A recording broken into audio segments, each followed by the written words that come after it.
Welcome back mga ka-adventure, isang mapagpalang araw po sa ating lahat. Another day, another adventure. Ito na po ang aming pong ikalawang araw kung saan kami ay nakapamana na dito sa mga isla na sakop ng Balabac. Kaya tara, samahan niyo po kami. Let's go!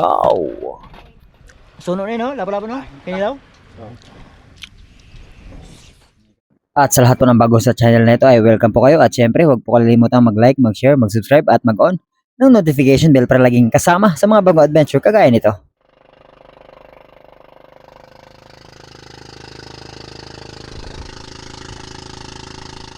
Pagkatapos mag-gear up mga ka-adventure, pagbaba ko ay ayan, nag-pull kagad din ng trigger mga ka-adventure dahil na-tempt talaga ako sa sobrang dami ng mga singsingan or orange spine unicorn at binawasan natin kung mataba ba ang isang ito.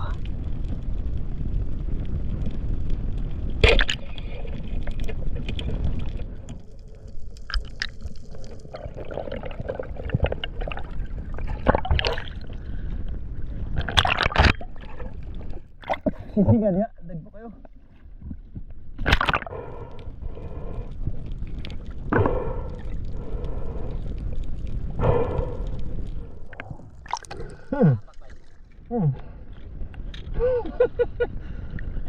Ha? Kaya nga. Panibagong pagsisid mga ka-adventure, but this time ambush po ang gagawin natin dito sa may ledge ng Bahura. At aantayin nating lumapit yung mga isdang natatanaw natin sa malalim, yung grupo ng mga harlequin at oriental sweet lips.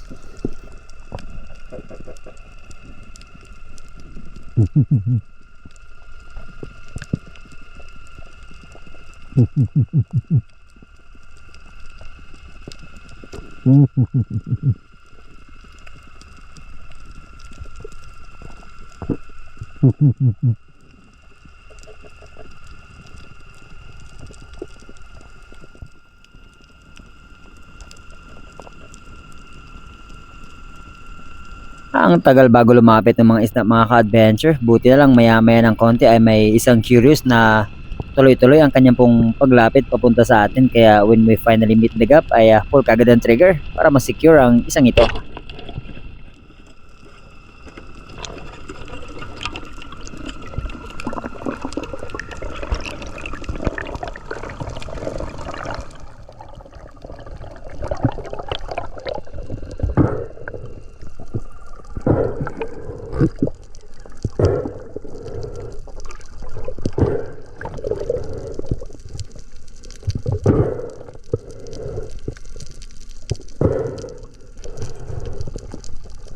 At dahil good size na ang mga lifting ito mga ka-adventure ay talagang binawasan na natin yan.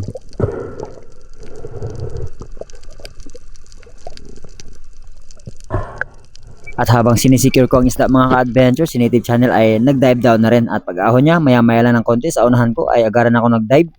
Dahil may natanaw tayong luba mga ka-adventure. Kaya lang nahuli tayo ng halos isang segundo lang. At naplis na ang pagkakatama sa kanya. Sayang.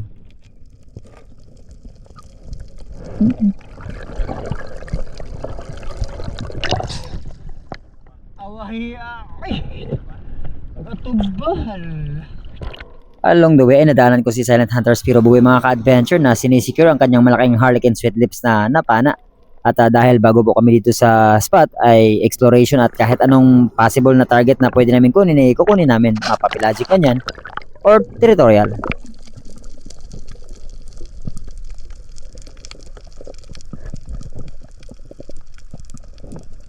Muli na naman tayo nagsagawa ng panibagong paninisid at pananambang mga ka-adventure at dahil cleft ang formation po ng corals dito ay kailangan mong sumisid ng siguro mga 10 to 15 meters at doon ka mag-ambush dahil yung kantuhan po ay talagang dire-diretso hanggang sa malalim na area at pag stop mo kung saan ka komportable doon ka na mag-antay ng mga possible na isda na dumaan na pwede nating makalabitan.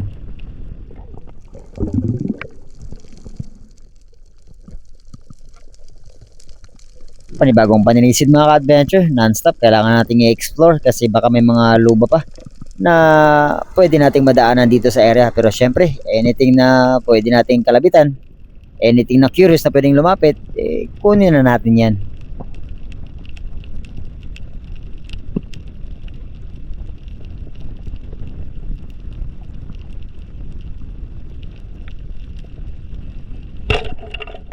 Good shot ang ating naging pagtira dito sa Harlequin mga ka-adventure na stone shot natin, pero yun nga, kailangan mo talagang bumaba ng husto kasi hindi sila masyadong umaangat sa mas mababaw na area, plus cliff at low tide po ang sitwasyon ng dagat, kaya kailangan mo talaga silang habulin sa medyo malalim na kaunti.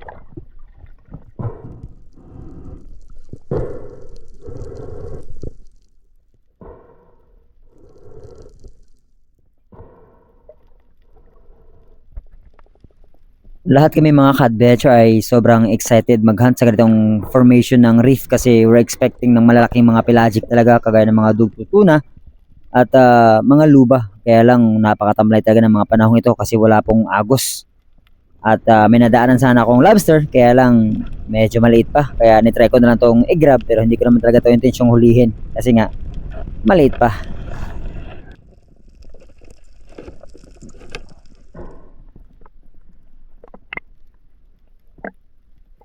Along the way sa akin pong exploration sa gilid ng Bahura mga ka-adventure kasama si Native Channel, nadaanan namin si Batang Spiro at napakalaki ng kanyang Titan triggerfish na nahuli pero hindi ko muna yan pinansin kasi sabi ng local na kasama namin ay may luba daw dun sa ibaba. So nitry ko po muna itong hanapin at check yung kanya pong bahay, kaya lang medyo malalim na, around 17 meters plus napakalalim pa ng kanyang butas ng bato, kaya negative nating piliting tirahin yan.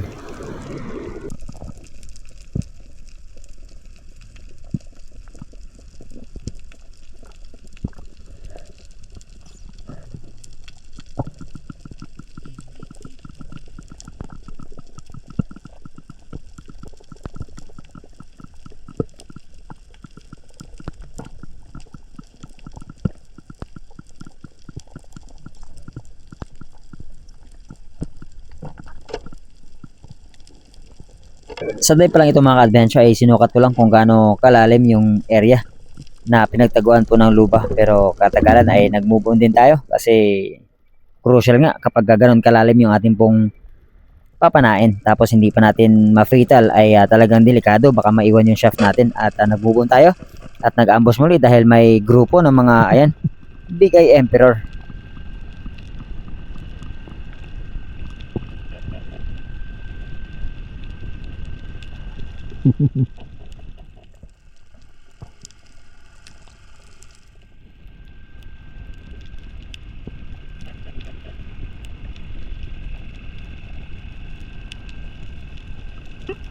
Hindi ko pala nabawasan ang grupo ng mga Bigay Emperor mga ka-adventure, kaya maya maya lang ay nag-move on din tayo at nagsagawa ng panibagong paninisid dahil sa unahan ng konti ay may nakita akong Harlequin Sweet Lips at eto na lang ang ating pinagtuunan ng pansin.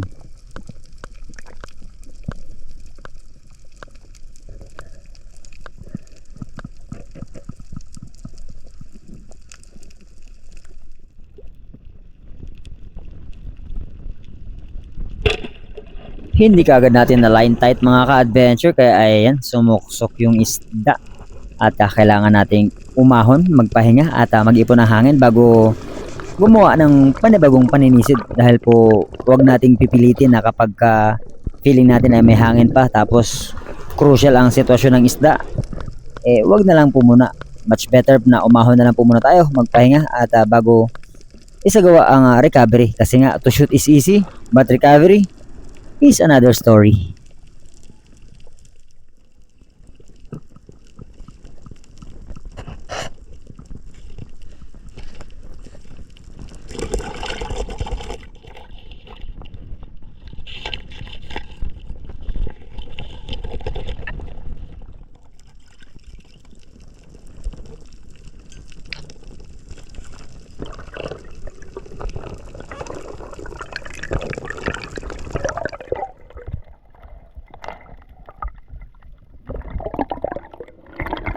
Medyo marami-rami na rin mga ka-adventure ang amin pong mga nahuli at nakahuli na rin ng bluefin at coral trout si Batang Spiro, pero maya-maya lang after ng ilang dives pa ay lumipat na rin kami sa isla na kung saan kami ay nagluto ng amin pong pananghalian.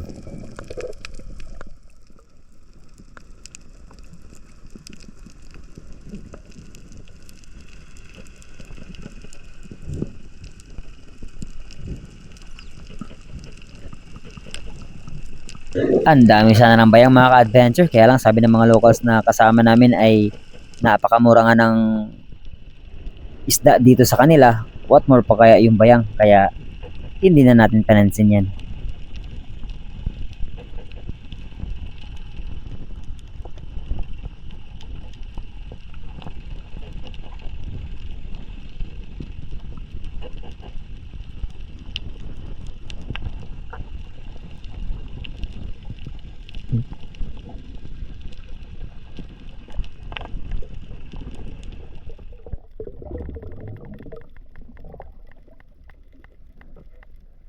Another dive mga ka-adventure, at sinusubukan ko sanang i-close yung gap dito sa mga naglalakihang harlequin sweet lips na nasa ilalim mga ka-adventure. Kaya lang yun nga, dahil nabawasan na sila ng mga kasama natin, medyo mailap na rin ito ng konti, kaya maya maya lang ay nagpababaw na lang ako kasama si Native Channel.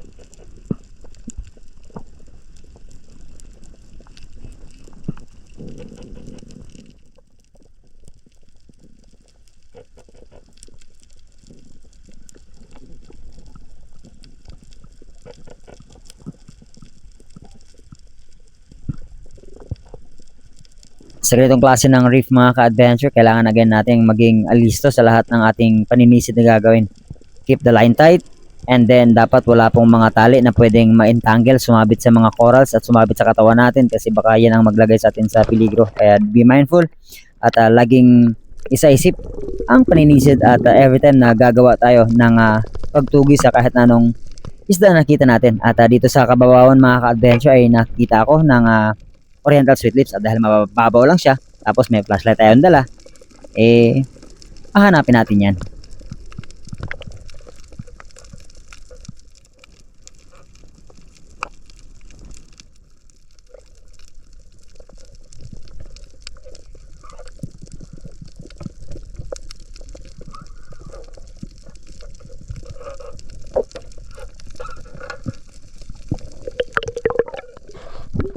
Hindi ko natanaw yung sweet lips mga ka-adventure dun sa kabilang side, kaya lumipat ako dito at nakaabang naman si Native Channel in case na natira natin at tumago sa kabilang side, kasi nga medyo napakalalim ang lagusan ng coral reef na ito.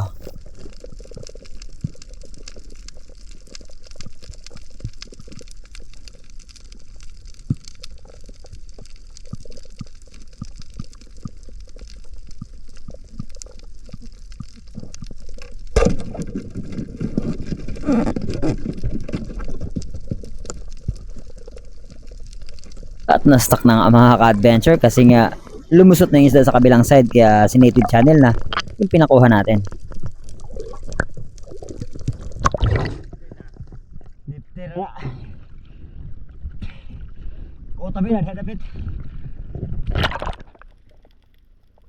Madali namang nakuha ni Native Channel yung isda mga ka-adventure, hindi ko nga lang mahila yung shaft pabalik, kaya tinanggal ko sa akin pong bungee yung ating pong monoline, tapos hinila nilang ni Native Channel patagos sa side kung saan naandun si Native Channel para i-secure yung isda.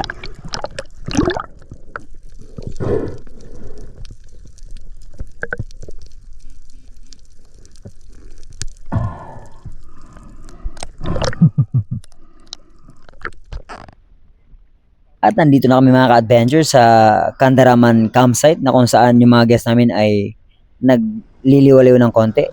At habang kami ay abala sa pagluluto ng amin pong pananghalian, maging si Vince na siyang tour guide na nagdala sa amin dito ay abala din sa paghahanda ng pagkain sa kanya pong mga kasamang bisita na kasama namin sa bangka.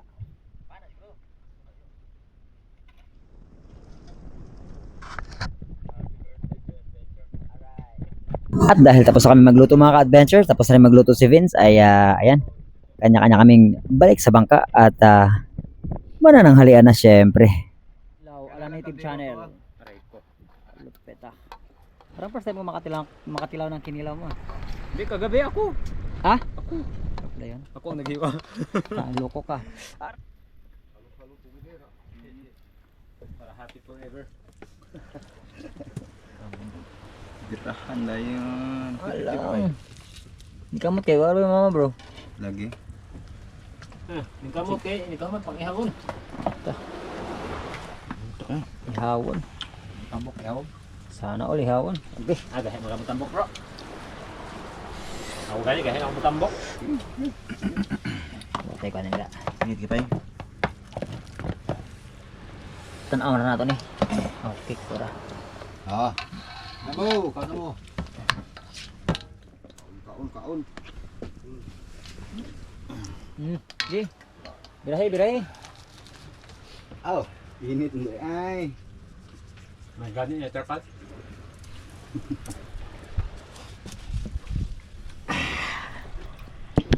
Aray ko. Ay ina.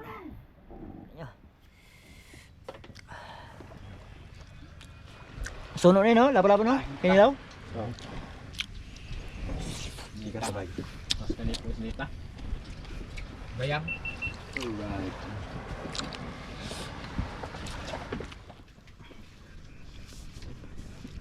Bayang.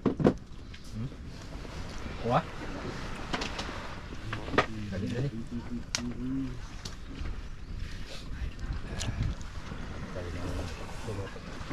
Picture siguro to siya.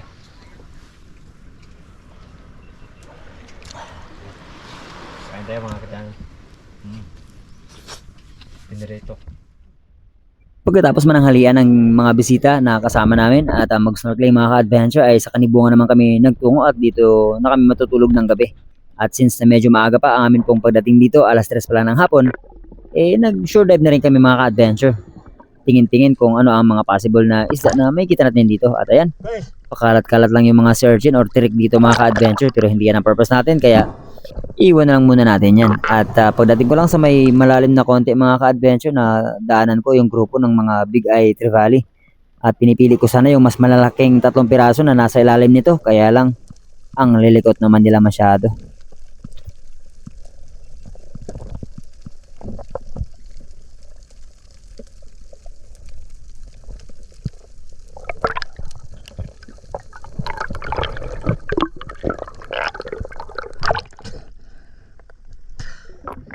Pagkatapos ko makapagpahinga mga ka-adventure ay muli ako nang sagawa ng panibagong paninisid. Expecting na nandito pa yung mga Big Eye Trevally na nakita natin pero soran yung nagpakita mga ka-adventure at tamang papasok na sana ito sa butas niya nung pag-pull ko ng trigger. Tinamaan pa mga ka-adventure. Buti hindi napunit, sa balat na lang sumabit.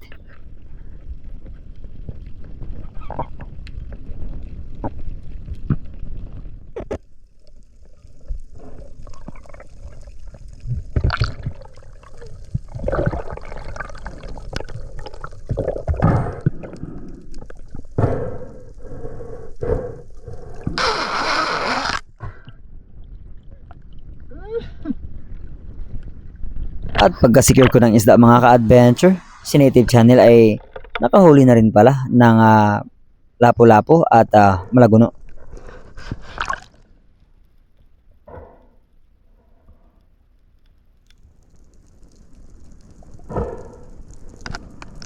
At pag-ahon ko mga ka-adventure, pagtingin ko sa isla ay medyo okay pa. Pero pagtingin ko sa kabilang side ay yan, napakadilim na mga ka-adventure. Merong nagbabadyang unos na parating kaya sigaw kagad kay Native Channel at ayan, balik sa dalampasigan.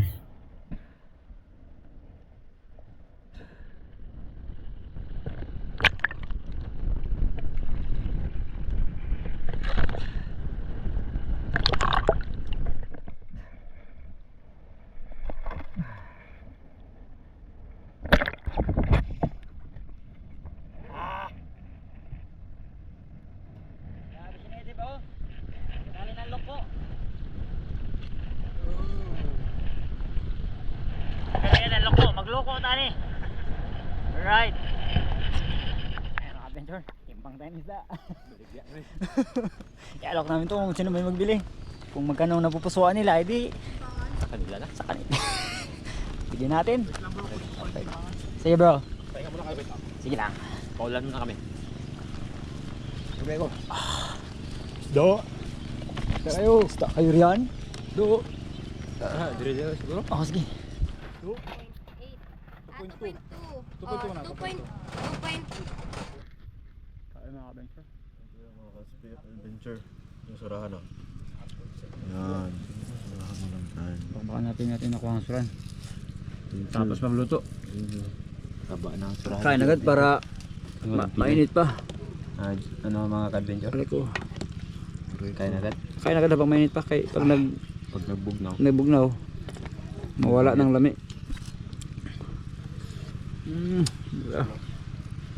Right.